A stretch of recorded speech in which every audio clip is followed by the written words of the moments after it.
जय श्री कृष्णा। अध्याय 10 श्लोक 11 से आगे का वर्णन। श्लोक 11। अनुवाद। मैं उन पर विशेष कृपा करने के हेतु उनके हृदयों में वास करते हुए ज्ञान के प्रकाशमान दीपक के द्वारा अज्ञानजन्य अंधकार को दूर करता हूँ।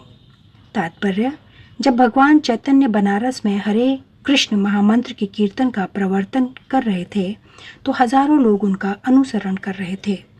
तत्कालीन बनारस के अत्यंत प्रभावशाली एवं विद्वान प्रकाशानंद सरस्वती उनको भावुक कहकर उनका उपहास करते थे। कभी कभी भक्तों की आलोचना दार्शनिक यह सोचकर करते हैं कि भक्तगण अंधकार में हैं और दार्शनिक दृष्टि से भोले भाले भावुक हैं, किंतु यह तथ्य नहीं है। ऐसे अनेक बड़े बड़े विद्वान पुरुष हैं जिन्होंने भक्ति का दर्शन प्रस्तुत किया है, किंतु यदि कोई भक्त उनके इस साहित्य का या अपने गुरु का लाभ न भी उठाए और यदि वह अपनी भक्ति में एकनिष्ठ रहे तो उसके अंतर से कृष्ण स्वयं उसकी सहायता करते हैं। अतः कृष्ण भावनामृत में रत एकनिष्ठ भक्त ज्ञान रहित नहीं हो सकता। इसके लिए इतनी ही योग्यता चाहिए कि वह पूर्ण कृष्ण भावनामृत में रहकर भक्ति संपन्न करता रहे। आधुनिक दार्शनिकों का विचार है कि बिना विवेक के शुद्ध ज्ञान प्राप्त नहीं किया जा सकता। उनके लिए भगवान का उत्तर है, जो लोग शुद्ध भक्ति में रत हैं, भले ही वे पर्याप्त शिक्षित न हों तथा वैदिक नियमों से पूर्णतः अवगत न हों, किंतु भगवान उनकी सहायता करते ही हैं, जैसा कि इस श्लोक में बताया गया है। भगवान अर्जुन को बताते हैं कि मात्र चिंतन से परम सत्य भगवान को समझ पाना असंभव है, क्योंकि भगवान इतने महान हैं कि कोरे मानसिक प्रयास से उन्हें न तो जाना जा सकता है, न ही प्राप्त किया जा सकता है। भले ही कोई लाखों वर्षों तक चिंतन करता रहे, किंतु यदि भक्ति नहीं करता, यदि वह परम सत्य का प्रेमी नहीं है, तो उसे कभी भी कृष्ण या परम सत्य समझ में नहीं आएंगे। परम सत्य कृष्ण केवल भक्ति से प्रसन्न होते हैं और अपनी अचिंत्य शक्ति से वे शुद्ध भक्ति के हृदय में स्वयं प्रकट हो सकते हैं। शुद्ध भक्त के हृदय में तो कृष्ण निरंतर रहते हैं और कृष्ण की उपस्थिति सूर्य के समान है, जिसके द्वारा अज्ञान का अंधकार तुरंत दूर हो जाता है। शुद्ध भक्त पर भगवान की यही विशेष कृपा है। करोड़ों जन्मों के भौतिक संसर्ग के कलमश के कारण मनुष्य का हृदय भौतिकता के मल धूलि से आच्छादित हो जाता है, किंतु जब मनुष्य भक्ति में लगता है और निरंतर हरे कृष्ण का जाप करता है तो यह मल तुरंत दूर हो जाता है और उसे शुद्ध ज्ञान प्राप्त होता है। परम लक्ष्य विष्णु को इसी जप तथा भक्ति से प्राप्त किया जा सकता है, अन्य किसी प्रकार के मनोधर्म या तर्क द्वारा नहीं। शुद्ध भक्त जीवन की भौतिक आवश्यकताओं के लिए चिंता नहीं करता, न तो उसे कोई और चिंता करने की आवश्यकता है, क्योंकि हृदय से अंधकार हट जाने पर भक्ति की प्रेमा भक्ति से प्रसन्न होकर भगवान स्वतः सब कुछ प्रदान करते हैं।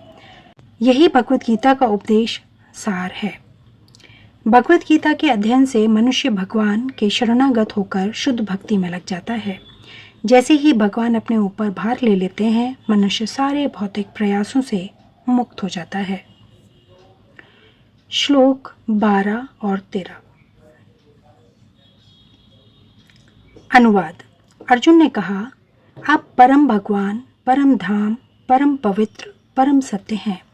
आप नित्य दिव्य आदि पुरुष, अजन्मा तथा महानतम हैं। नारद, आसित, देवल तथा व्यास जैसे ऋषि आपके इस सत्य की पुष्टि करते हैं और अब आप स्वयं भी मुझसे प्रकट कह रहे हैं।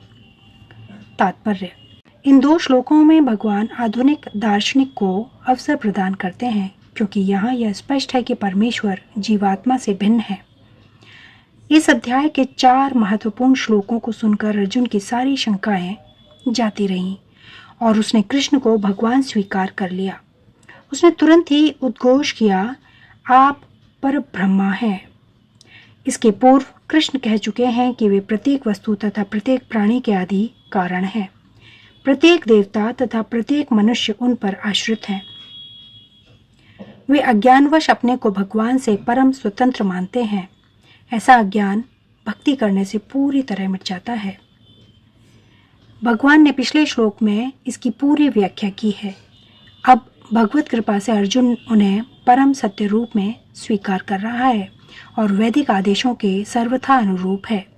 ऐसा नहीं है कि परम सखा होने के कारण अर्जुन कृष्ण की चाटुकारी करते हुए उन्हें परम सत्य भगवान कह रहा है। इन 2 श्लोकों में अर्जुन जो भी कहता है उसकी पुष्टि वैदिक सत्य द्वारा होती है। वैदिक आदेश इसकी पुष्टि करते हैं कि जो कोई परमेश्वर की भक्ति करता है वही उन्हें समझ सकता है, अन्य कोई नहीं। इन श्लोकों में अर्जुन द्वारा कहे गए वैदिक आदेशों द्वारा पुष्टि होती है। केन उपनिषद में कहा गया है कि परब्रह्म प्रत्येक वस्तु के आश्रय हैं और कृष्ण पहले ही कह चुके हैं कि सारी वस्तुएं उन्हीं पर आश्रित हैं। मुंडक उपनिषद में पुष्टि की गई है कि जिन परमेश्वर पर सब कुछ आश्रित है उन्हें उनके चिंतन में रत रहकर ही प्राप्त किया जा सकता है। कृष्ण का यह निरंतर चिंतन स्मरण है जो भक्ति की नव विधियों में से है। भक्ति के द्वारा ही मनुष्य कृष्ण की स्थिति को समझ सकता है और इस भौतिक देह से छुटकारा पा सकता है। वेदों में परमेश्वर को परम पवित्र माना गया है। जो व्यक्ति कृष्ण को परम पवित्र मानता है वह समस्त पाप कर्मों से शुद्ध हो जाता है। भगवान की शरण में गए बिना पाप कर्मों से शुद्धि नहीं हो पाती। अर्जुन द्वारा कृष्ण को परम पवित्र मानना वेद सम्मत है। इसकी पुष्टि नारद आदि ऋषियों द्वारा भी हुई है। कृष्ण भगवान हैं और मनुष्य को चाहिए कि वह निरंतर उनका ध्यान करते हुए उनसे दिव्य संबंध स्थापित करे। वे परम अस्तित्व हैं, समस्त शारीरिक आवश्यकताओं तथा जन्म मरण से मुक्त हैं। इसकी पुष्टि अर्जुन ही नहीं अपितु सारे वेद पुराण तथा इतिहास ग्रंथ करते हैं। सारे वैदिक साहित्य में कृष्ण का ऐसा वर्णन मिलता है और भगवान स्वयं भी 4 अध्याय में कहते हैं, यद्यपि मैं अजन्मा हूँ किंतु धर्म की स्थापना के लिए इस पृथ्वी पर प्रकट होता हूँ। वे परम पुरुष हैं, उनका कोई कारण नहीं है क्योंकि वे समस्त कारणों के कारण हैं और सब कुछ उन्हीं से उद्भूत है। ऐसा पूर्ण ज्ञान केवल भगवत कृपा से प्राप्त होता है। यहाँ पर अर्जुन कृष्ण की कृपा से ही अपने विचार व्यक्त करता है। यदि हम भगवत गीता को समझना चाहते हैं तो हमें इन दोनों श्लोकों के कथनों को स्वीकार करना होगा।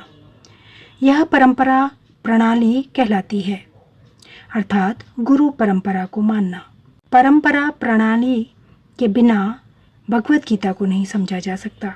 यह तथाकथित विद्यालयी शिक्षा द्वारा संभव नहीं है। दुर्भाग्यवश जिन्हें अपनी उच्च शिक्षा का घमंड है वे वैदिक साहित्य के इतने प्रमाणों के होते हुए भी अपने इस दुराग्रह पर अड़े रहते हैं कि कृष्ण एक सामान्य व्यक्ति हैं। श्लोक 14। अनुवाद। हे कृष्ण, आपने मुझसे जो कुछ कहा है उसे मैं पूर्णतः सत्य मानता हूँ। हे प्रभु, न तो देवतागण न असुरगण ही आपके स्वरूप को समझ सकते हैं। तात्पर्य, यहाँ पर अर्जुन इसकी पुष्टि करता है कि श्रद्धाहीन तथा आसुरी प्रकृति वाले लोग कृष्ण को नहीं समझ सकते। जब देवतागण तक नहीं उन्हें समझ पाते तो आधुनिक जगत के तथाकथित विद्वानों का क्या कहना। भगवत कृपा से अर्जुन समझ गया कि परम सत्य कृष्ण है और वे संपूर्ण हैं। अतः हमें अर्जुन के पथ का अनुसरण करना चाहिए। उसे भगवत गीता का प्रमाण प्राप्त था। जैसा कि भगवत गीता के 4 अध्याय में कहा गया है, भगवत गीता के समझने की गुरु परंपरा का ह्रास हो चुका था। अतः कृष्ण ने अर्जुन से उसकी पुनः स्थापना की क्योंकि वे अर्जुन को अपना परम प्रिय सखा तथा भक्त समझते थे। अतः जैसा कि गीतोपनिषद की भूमिका में हमने कहा है, भगवत गीता का ज्ञान परंपरा विधि से प्राप्त करना चाहिए। परंपरा विधि के लुप्त होने पर उसके सूत पात्र के लिए अर्जुन को चुना गया। हमें चाहिए कि अर्जुन का हम अनुसरण करें जिसने कृष्ण की सारी बातें जान ली।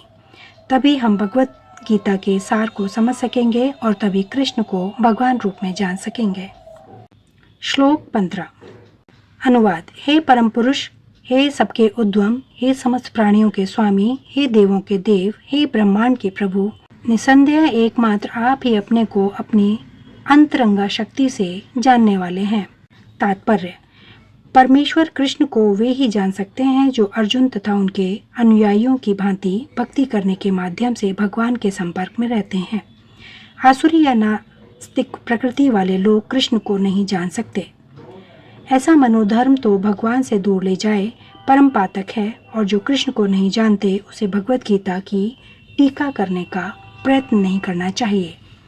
भगवत गीता कृष्ण की वाणी है, और चूंकि यह कृष्ण का तत्व ज्ञान है, अतः इसे कृष्ण से ही समझना चाहिए, जैसा कि अर्जुन ने किया। इसे नास्तिकों से ग्रहण नहीं करना चाहिए। परम सत्य का अनुभव 3 प्रकार से किया जाता है: निराकार ब्रह्मा, अंतर्यामी परमात्मा तथा भगवान। अतः परम सत्य के ज्ञान की अंतिम अवस्था भगवान है। हो सकता है कि सामान्य व्यक्ति अथवा ऐसा मुक्त पुरुष भी जिसने निराकार ब्रह्मा अथवा अंतर्यामी परमात्मा का साक्षात्कार किया है, वह भगवान को न समझ पाए। अतः ऐसे व्यक्तियों को चाहिए कि वे भगवान को भगवत गीता के श्लोकों से जानने का प्रयास करें, जिन्हें स्वयं कृष्ण ने कहा है। कभी कभी निर्विशेषवादी कृष्ण को भगवान के रूप में या उनकी प्रामाणिकता को स्वीकार करते हैं, किंतु अनेक मुक्त पुरुष कृष्ण को पुरुषोत्तम रूप में नहीं समझ पाते।